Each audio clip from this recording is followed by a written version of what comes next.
السلام عليكم. النهاردة هنعمل الجلاش بطريقة هتعجب كل اللي هيجربه.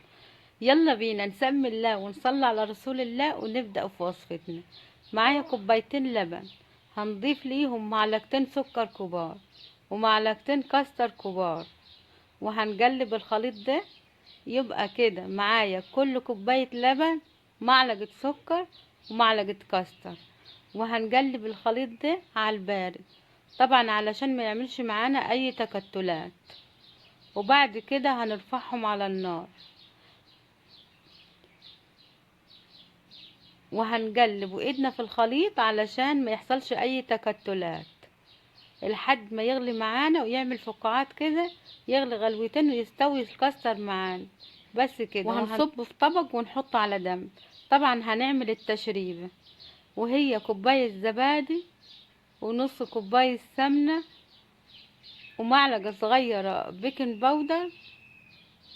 والسر في البيكنج باودر هو اللي هيخلي معانا الجلاش هش وخفيف، طبعا لا غنى عنها. معايا 3 معالق لبن هنضيفهم علشان الخليط ما يبقاش تقيل معايا. هنخفف الزبادي باللبن. معايا لفة جلاش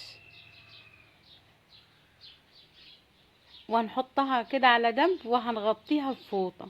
طبعا صينية ومعلقة سمنة هندهنها، اي صينية هندهنها سمنة او زيت.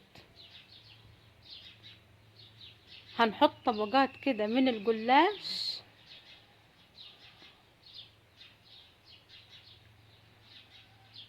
وهنحط التشريبة بتاعت الجلاش اللي احنا عملناها، اللي هي زبادي والسمنة، نص الكوباية السمنة والبيكنج باودر، معلقة صغيرة بيكنج باودر، وهندهن بيها الجلاش بتاعنا.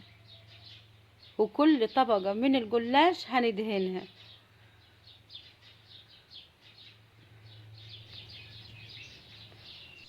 وهندهن كل الحواف، وهنجيب راق من الجلاش وهنطبقه وهنحطه كده طبعا، وهندهنه بالتشريبة بتاعتنا. والسر في التشريبة. وطبعا معلقة البيكنج باودر لا غنى عنها. هنحط الخليط كده وهنفرده كده في الصينية،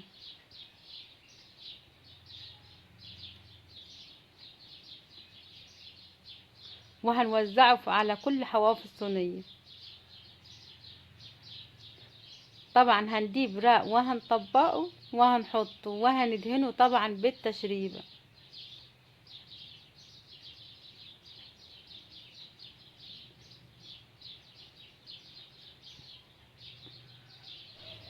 وهنطبق الحواف بتاعت الجلاش كده علشان الصينية، بس قبل ما نطبقها هنكون دهنة كل الحواف دي بالتشريبة بتاعتنا علشان الجلاش معانا ما يعدنش ويبقى كده مورق وخفيف معانا. وهنجيب كل الطبقات وبرضو كده هنطبقها، وقبل ما نطبقها هندهنها بالخليط. طبعا هندهن الرق كده وهنطبق عليه، يبقى كده هو سر التوريق. وهنجيب كل الحواف بتاعت الجلاش كده وهنطبقها على الصينية.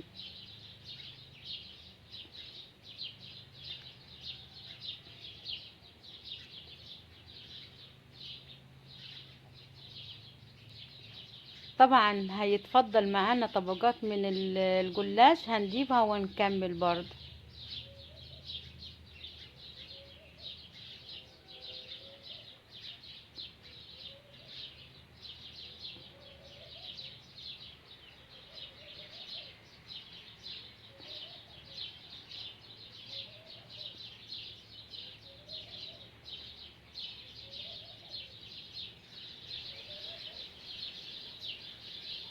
وكل ما نحط راق كده هندهن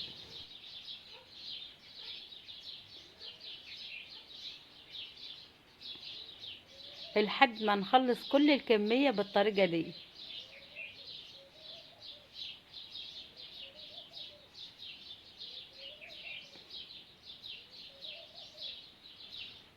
علشان صينية الجلاش تطلع مورقة معانا.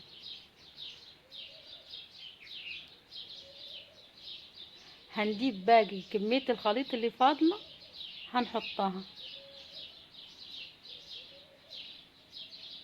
ونحاول نفردها على كل الصينية ما عدا ايه، حواف الصينية، علشان ايه ما هتتحرقش معانا.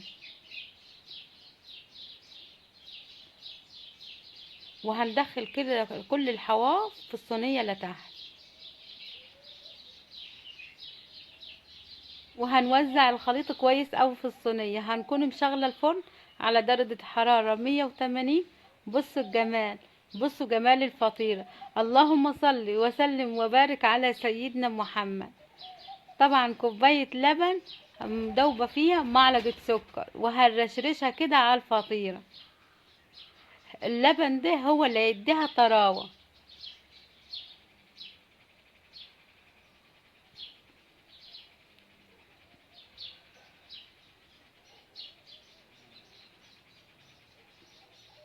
ومعلقتين سكر بودرة ونرشهم على وش الفطيرة، وكده فطيرة فاخر من الآخر.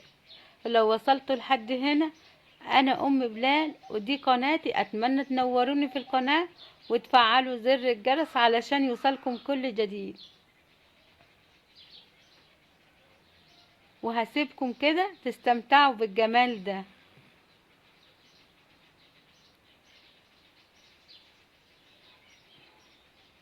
والسلام عليكم ورحمة الله وبركاته.